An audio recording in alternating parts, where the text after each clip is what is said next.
ગતિના સમીકરણ આલેખની મદદથી નિયમિત પ્રવેગી ગતિના સમીકરણો આલેખની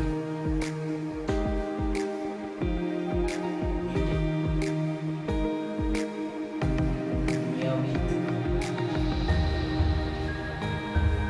પ્રવેગી ગતિ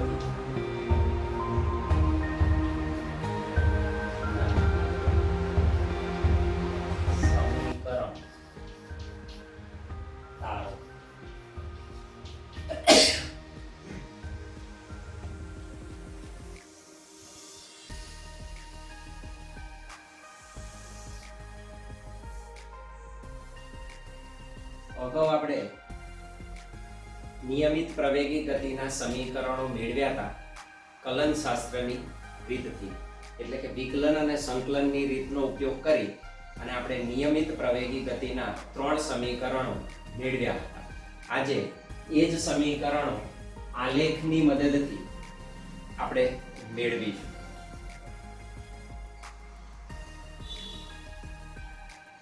સૌપ્રથમ v વિરુદ્ધ t નો આલેખ ડ્રો કરી દઈએ. v વિરુદ્ધ t નો આલેખ.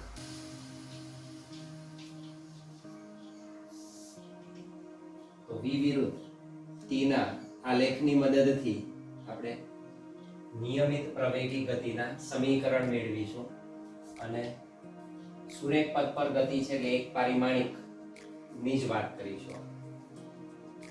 તો આલેખ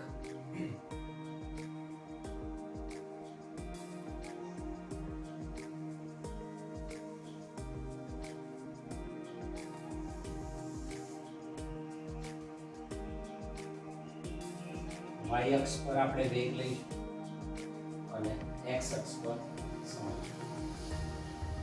ઉગમ બિંદુ O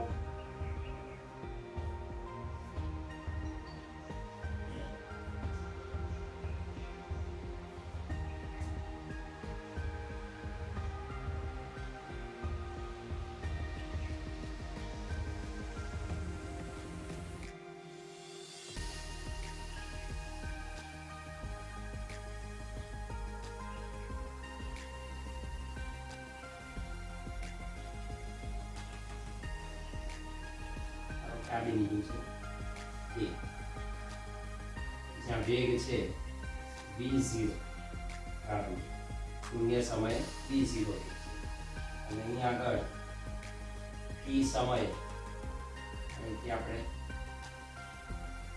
સમય અક્ષ પર લંબ દોરી દઈએ તો આ મને t સમય મળે.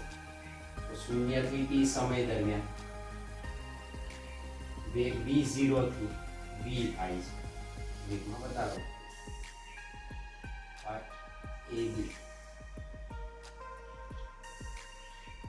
અગાઉ આપણે કહ્યું હતું તેમ વેગ વિરુદ્ધ સમયના આલેખ વડે ઘેરાતું ક્ષેત્રફળ હંમેશા સ્થાનાંતર આપે. તો આ જે એરિયા છે એ આપણને સ્થાનાંતર આપશે. તો આપણે એ સ્થાનાંતર માટે નીચેનો વિભાગ આચ્છાદિત કરી દઈએ.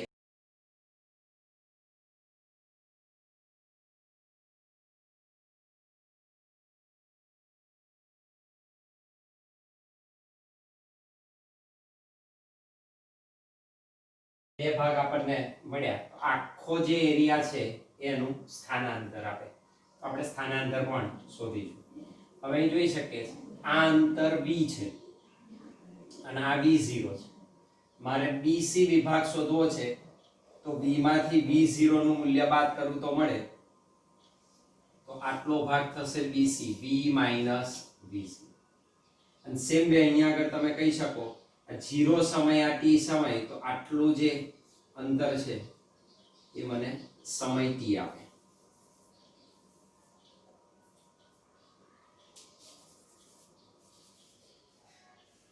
સમય t વડે દર્શાવી દઈએ. આ d પોઈન્ટ આટલો સમય નહીં આગળ t સમય. તો આ આલેખ ની મદદથી આપણે નિયમિત પ્રવેગી ગતિના 3 સમીકરણ તારવીશું. 3 સમીકરણ ની તારવણી કરવાની છે.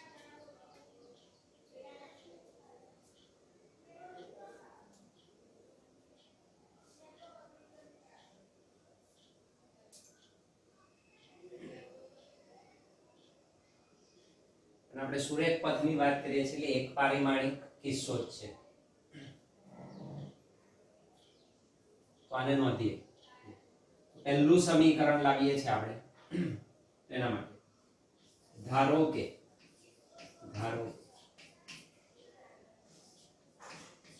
કોઈ પદાર્થ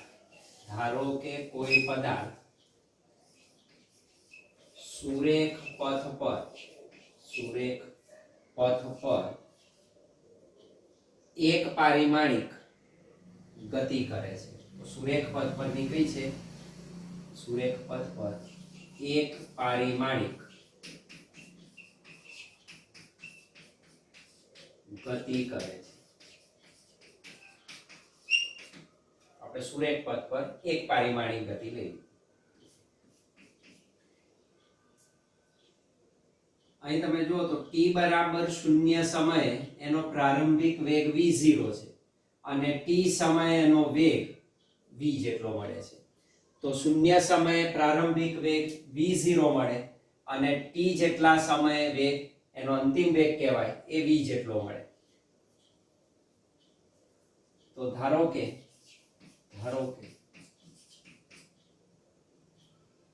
પદાર્થનો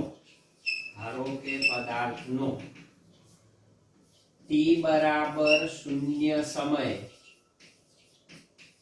પ્રારંભિક વેગ that is equal to v0. ધારો કે એનો પ્રારંભિક વેગ કેટલો છે? v0 છે અને t સમયે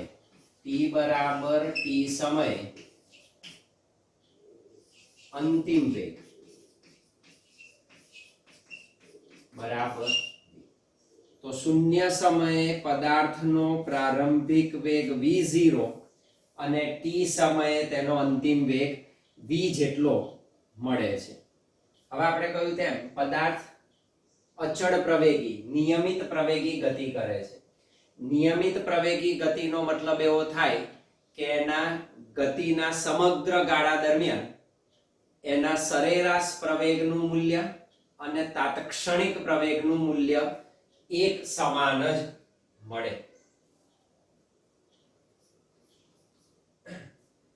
તો આપેલો પદાર્થ નિયમિત પ્રવેગી ગતિ કરતો હોવાથી સરેરાશ પ્રવેગનું મૂલ્ય ગતિના ગાળા દરમિયાન એના પ્રવેગ એટલે કે તત્કાલીન પ્રવેગ જેટલું જ મળે. પદાર્થ નિયમિત પ્રવેગી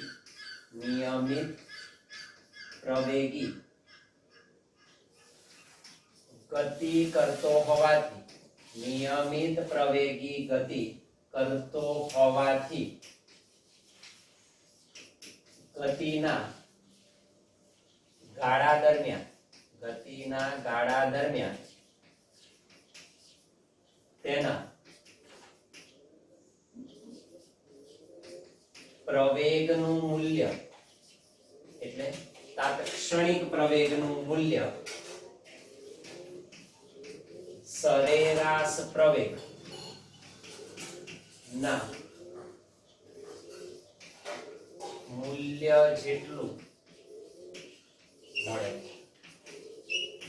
બંને પ્રવેગોના મૂલ્યો કેવા થાય? સમાન થાય. નિયમિત પ્રવેગ છે એટલા માટે. તો આપણે લખી શકીએ કે પ્રવેગ બરાબર સરેરાશ પ્રવેગ. તો અહીંયા આગળ એનો તાત્ક્ષણિક પ્રવેગ એના સરેરાશ પ્રવેગ જેટલો જ આપણને પ્રાપ્ત થાય. Therefore પ્રવેગ એટલે a is equal to સરેરાશ પ્રવેગ એટલે a બાર. તો a is equal to a bar. That means a is equal to સરેરાશ પ્રવેગ આપણને ખબર છે વેગમાં થતો ફેરફાર ભાગ્યા સમયગાળો. તો વેગમાં થતો ફેરફાર ભાગ્યા સમયગાળાને આપણે સરેરાશ પ્રવેગ તરીકે લખીએ છીએ તો વેગમાં થતો ફેરફાર ભાગ્યા સમયગાળો.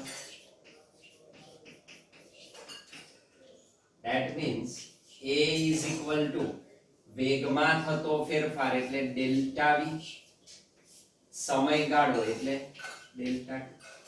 તો A બરાબર delta V upon delta T. That is A is equal to વેગમાં થતો ફેરફાર એટલે અંતિમ વેગ માઈનસ પ્રારંભિક વેગ. તો અંતિમ વેગ v છે, પ્રારંભિક એનો v0 છે.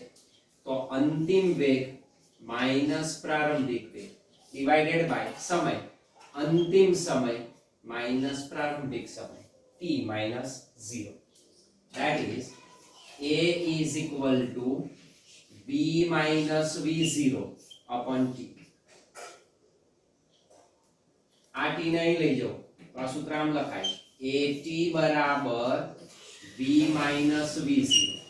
આમાં એક સૂત્ર પડે અને આપણે કહી દઈએ નંબર 1. t ને અહીં લઈ જાઓ, એને છેદમાં લાવી દો તો સૂત્ર આમ પણ લખાય t બરાબર v minus v0 upon a. સમીકરણ 2. That is આનું સાદું રૂપ આપીએ તો આપણને પહેલું સૂત્ર મળે. That is at બરાબર v minus v0. ઋણને આ બાજુ લાવો ધન થાય તો આને સૂત્રનો કરતા બનાવી દો v ને. તો v બરાબર v0 આ બાજુ આવે એટલે પ્લસ થાય v0 પ્લસ at. આનું પહેલું સમીકરણ આવે અચળ પ્રવેગી નિયમિત પ્રવેગી ગતિનું આ પહેલું સમીકરણ થયું v બરાબર v0 પ્લસ at. તો એનું પહેલું આપણો પહેલો પડાવ.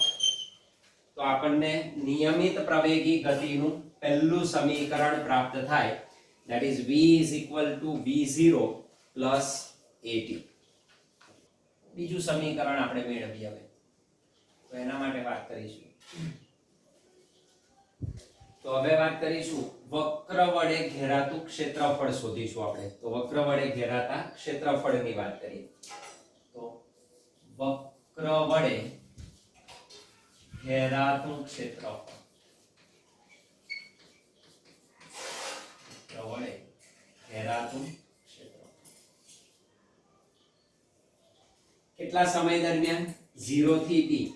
0 થી t સમયગાળા દરમિયાન આપેલા વક્ર દ્વારા કેટલું ક્ષેત્રફળ ઘેરાય છે એને આપણે શોધી કાઢીએ. તો સમગ્રપણે ઘેરાતું ક્ષેત્રફળ આપણને બે રીતે મળે. એક ત્રિકોણનું ક્ષેત્રફળ છે, બીજું લંબચોરસનું ક્ષેત્રફળ છે. બંનેનો સરવાળો કરો તો કુલ મળે. એટલે જ આપણે યોગ્ય ભૌમિતિક રચનાઓ લીધી કે જેથી કરીને આપણું ગણિત કેવું થાય? સરળ થાય. તો આપણે ત્રિકોણ અને લંબચોરસ બંનેના ક્ષેત્રફળને ઉમેરી દઈશું. તો 0 થી t સમય દરમિયાન આપેલા વક્ર વડે ઘેરાતું આપણને કુલ ક્ષેત્રફળ પ્રાપ્ત થાય. લખી શકીએ 0 થી t ક્ષણ દરમિયાન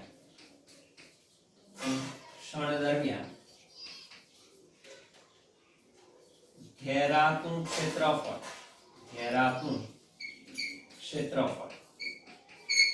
is equal to કેટલું?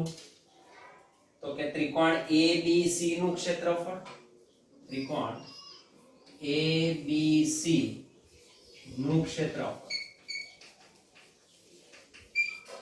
વત્તા લંબચોરસ OACD, લંબચોરસ OACD નું ક્ષેત્રફળ. તો લંબચોરસ OACD નું ક્ષેત્રફળ. તો લંબચોરસ OACD નું ક્ષેત્રફળ ઘેરાતું ક્ષેત્રફળ is equal to ત્રિકોણ ABC નું ક્ષેત્રફળ. આપણને ત્રિકોણનું સૂત્ર ખબર છે 1/2 પાયો ગુણ્યા વેધ. તો ત્રિકોણ ABC નું ક્ષેત્રફળ એટલે 1/2 પાયો ગુણ્યા વેધ વત્તા લંબચોરસનું ક્ષેત્રફળ તો લંબાઈ ગુણ્યા પહોળાઈ. તો તો લંબચોરસનું ક્ષેત્રફળ લંબાઈ ગુણ્યા પહોળાઈ ઇઝ ઇક્વલ ટુ 1/2 પાયો, આનો પાયો છે AC, વેધ છે BC પ્લસ લંબાઈ, લંબચોરસમાં આને આપણે લંબાઈ ગણી લઈએ તો આ પહોળાઈ થશે, અથવા લંબાઈ થઈ તો આ પહોળાઈ થઈ. ઓકે, OA ને લંબાઈ ગણી લઈએ, OA અને OB ને પહોળાઈ ગણી લઈએ, OA plus OD is also equal to 1/2. આ AC એટલે જોડી, AC એટલે શું થાય OB, તો OB into BC plus OA into OD. O થી T ક્ષણ દરમિયાન ઘેરાતું ક્ષેત્રફળ is equal to 1/2 into OD, OD એટલે કેટલું સમય T, into BC, BC એટલે કેટલું B minus V0, this is B minus V0 plus OA, તો O થી A એટલે V0, અંતર V0 અને OD એટલે T, તો 1/2 T into V minus V0 plus V0 T. This is equal to, અને ગોઠવી દઈએ, અને પહેલું લખું V0 T plus 1/2 into V minus V0 into T. This is number 4. ચોથું સમીકરણ તૈયાર. તો 0 થી T ક્ષણ દરમિયાન ઘેરાતું ક્ષેત્રફળ આટલું મળે. આપણે હમણાં જ કહ્યું 0 થી T ક્ષણ દરમિયાન ઘેરાતું ક્ષેત્રફળ હંમેશા શું આપે? સ્થાનાંતર આપે. તો બીજું કશું નથી, સ્થાનાંતર દર્શાવે છે. તો નીચે આપણે લખી દઈએ કે V વિરુદ્ધ T ના આલેખ, V વિરુદ્ધ T ના આલેખ વડે ઘેરાતું ક્ષેત્રફળ, વડે ઘેરાતું ક્ષેત્રફળ સ્થાનાંતરનું મૂલ્ય આપે, સ્થાનાંતરનું મૂલ્ય આપે. આપણને શું મળશે? સ્થાનાંતર મળે, ડિસ્પ્લેસમેન્ટ પ્રાપ્ત થાય. તો આપણે સ્થાનાંતર એક પરિમાણિક છે એટલે એને x વડે દર્શાવીએ. તો ચોથું સમીકરણ કેવી રીતે લખાય? તો 0 થી T ક્ષણ દરમિયાન ઘેરાતું ક્ષેત્રફળ એટલે x સ્થાનાંતર જેટલું is equal to V0t plus 1/2 V minus V0 into T. આટલું થાય. પણ આપણે અગાઉ જોઈ ગયા છે, સમીકરણ 1 જોશો તો મળે છે V minus V0 બરાબર AT. તો હું અહીં લખી શકું સમીકરણ 1 પરથી, સમીકરણ 1 પરથી x બરાબર V0t plus 1/2 V minus V0 એટલે AT into T. Therefore x બરાબર V0t plus 1/2 A into T into T, that is T square. તો મને આ બીજું એક સૂત્ર મળે અચળ પ્રવેગી ગતિનું સમીકરણ, that is number 5. તો x બરાબર V0t plus 1/2 A T square. Okay, આને નંબર 5 કહી દઈએ આપણે, આને નંબર 6 કહી દઈએ. ઓકે, તો x બરાબર V0t plus 1/2 V minus V0 into T, સમીકરણ નંબર 5, અને x બરાબર V0t plus 1/2 AT square. તો આપણને અચળ પ્રવેગી ગતિનું કયું સમીકરણ મળ્યું? બીજા નંબરનું સમીકરણ મળે. ઓકે, તો એને આ રીતે દર્શાવાય. તો સ્થાનાંતરનો સમય સાથેનો સંબંધ દર્શાવતું સૂત્ર મળ્યું. પહેલું હતું વેગનો સમય સાથે સંબંધ દર્શાવતું સૂત્ર, બીજું છે સ્થાનાંતરનો સમય સાથે સંબંધ દર્શાવતું સૂત્ર. તો આ એનું સમીકરણ મળે. સમીકરણ 5 ને હવે સોલ્વ કરીએ ત્રીજા માટે. તો હવે આપણે લાવીશું ત્રીજું સમીકરણ. તો આ બીજું સમીકરણ આપણને પ્રાપ્ત થયું. તો ત્રીજા સમીકરણ માટે પાંચમા સમીકરણને ઉપયોગમાં લઈશું. સમીકરણ 5 પરથી એનો કૌંસ આપણે ખુલ્લો કરીશું. તો x બરાબર v0t પ્લસ ચાલો 1/2 v એની સાથે t ગુણવાના તો 1/2 vt પછી પ્લસ માઈનસ માઈનસ 1/2 v0t તો 1/2 v0 આ બેને સાથે લઈએ તો v0t minus 1/2 v0t plus 1/2 v તો આ બે જો આ 1 v0t છે આ 1/2 છે 1 minus 1/2 એટલે 1/2 this is equal to 1/2 v0t plus 1/2 vt this is equal to x that means શું કોમન નીકળે t/2 કોમન નીકળે તો x બરાબર 2 કોમન છે અંશમાં લખી શકાય v plus v0 into t તો v plus v0 into t that is x તો x is equal to v plus v0 by 2 into t તો આપણને આ એક સમીકરણ પ્રાપ્ત થાય that is number 7 પણ અહીં તમે જોઈ શકો બે વેગનો સરવાળો ભાગ્યા 2 તો એ આપણને સરેરાશ કિંમત આપશે નિયમિત પ્રવેગી ગતિ માટે તો આ સરેરાશ વેગનું મૂલ્ય દર્શાવે અહીં v plus v0 by 2 is equal to v bar that is equal to સરેરાશ વેગ તો v plus v0 by 2 પ્રારંભિક અને અંતિમનો સરવાળો ભાગ્યા 2 તો મને સરેરાશ વેગ આપે ફક્ત આ ક્યારે નિયમિત પ્રવેગી ગતિ માટે નિયમિત પ્રવેગી ગતિ માટે જો નિયમિત પ્રવેગી ગતિ ના હોય તો આ સમીકરણ ના ચાલે તો v plus v0 by 2 આપણે ઉપયોગમાં લઈ શકીએ નહીં પણ નિયમિત પ્રવેગી ગતિ છે તો એના માટે આ સરેરાશ વેગનું મૂલ્ય દર્શાય તો v plus v0 by 2 is equal to v bar therefore x is equal to v bar t that is number તો સ્થાનાંતર બરાબર સરેરાશ વેગ ગુણ્યા સમય તો સરેરાશ વેગ ગુણ્યા સમયગાળો એ તમને અત્યારે સૂત્ર મળે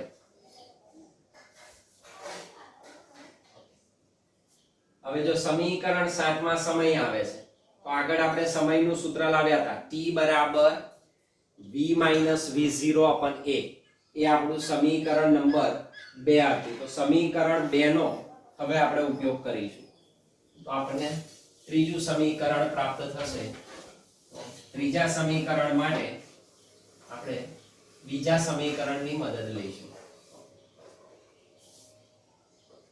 તો સમીકરણ 7 અને સમીકરણ 2 નો ઉપયોગ કરીશું સમીકરણ 7 અને સમીકરણ 2 પરથી x બરાબર v plus v0 by 2 into t સમીકરણ 2 માં આપણને આપેલું છે v minus v0 by a તો v minus v0 upon a that is x is equal to આ છે a plus b આ છે a minus b આ a મૂલ્ય કહીએ અને b કહીએ તો a plus b into a minus b તો આપણને એનું સાદું રૂપ આવડવું જોઈએ a plus b into a minus b થાય a square minus b square તો v plus v0 into v minus v0 તો થશે v square minus v0 છેદમાં twice એનો ગુણાકાર આ 2 એને આની સાથે ગુણી નાખીએ that is twice ax is equal to v square minus v0 square that is આપણે લખી શકાય v square minus v0 square બરાબર 2ax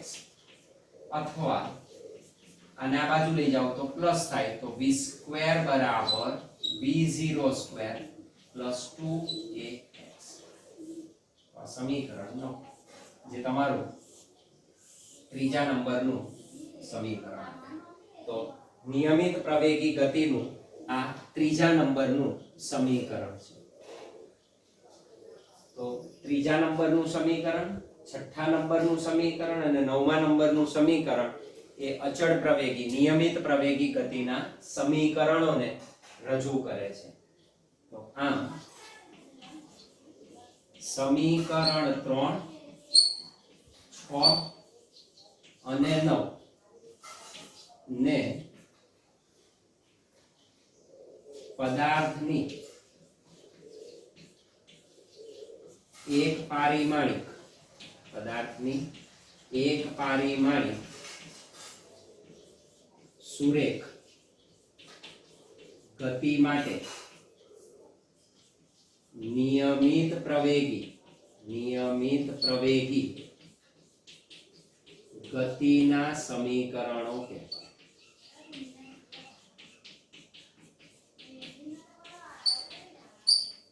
નિયમિત પ્રવેગી ગતિના સમીકરણો તમને મળે. તો ત્રણ સમીકરણો અચળ પ્રવેગી ગતિના સમીકરણો કહેવાય. નંબર 1 કયું આવ્યું? તો કે v બરાબર v0 પ્લસ at. બીજું કયું આવ્યું? તો કે x બરાબર v0t પ્લસ 1/2 at સ્ક્વેર. ત્રીજું કયું આવ્યું? તો કે v સ્ક્વેર બરાબર v0 સ્ક્વેર પ્લસ 2ax. ત્રણ અચળ પ્રવેગી ગતિના સમીકરણો થાય. એને થોડાક વ્યાપક બનાવી દઈએ તો લખી શકાય. વ્યાપક રીતે આપણે શૂન્ય સમયે પદાર્થનું સ્થાન ઉગમ બિંદુ પર ધાર્યું હતું, એવું હોવું જરૂરી નથી. તો એને તમે વ્યાપક કરી શકો. તો વ્યાપક રીતે t બરાબર શૂન્ય સમયે પદાર્થનું સ્થાન x બરાબર x0. માન લો કોઈક જગ્યાએ છે, ઉગમ બિંદુ પર નથી, તો x બરાબર x0 અને t બરાબર t સમયે પદાર્થનું સ્થાન, એનું પ્રારંભિક સ્થાન થયું, એનું અંતિમ સ્થાન x બરાબર x. તો અંતિમ સ્થાન x છે, પ્રારંભિક x0 છે. અહીં આપણે શૂન્ય લીધું હતું એટલે. તો શું કરવાનું? વ્યાપક રીતે જ્યાં x છે ત્યાં x x0 લખવું પડે, બાદ કરવું પડે, તો જ તમને સ્થાનાંતર મળે. સ્થાનાંતર એટલે અંતિમ સ્થાન માઈનસ પ્રારંભિક સ્થાન. તો તમે એને વ્યાપક બનાવી શકો. તો હવે આપણે એને વ્યાપક કરી શકીએ. તો આ ત્રણ સમીકરણો ફરી આવી રીતે લખાય. That is number 1. આમાં સ્થાન છે જ નહીં તો એ સૂત્ર એવું ને એવું જ રહે. તો v બરાબર v0 પ્લસ at. નંબર 2 શું કરીશું? x ને બદલે શું લખવાનું? સ્થાનાંતર x x0. અત્યાર સુધી હતું x 0 એટલે x લખતા હતા. તો સ્થાનાંતર અંતિમ માઈનસ પ્રારંભિક સ્થાન, that is equal to v0t plus 1/2 at. આ વ્યાપક થઈ ગયું છે. નંબર 3 v સ્ક્વેર બરાબર v0 square plus 2a x એટલે x માઈનસ x0. તો એના વ્યાપક સૂત્રો થઈ ગયા, એકદમ વ્યાપક થઈ ગયું. તમને ઉગમ બિંદુ આપ્યું હોય પ્રારંભિક સ્થાન, તો આને બદલે તમારે 0 લેવાનું હોય. તો આ વ્યાપક એના સૂત્રો મળે નિયમિત પ્રવેગી ગતિના સમીકરણ.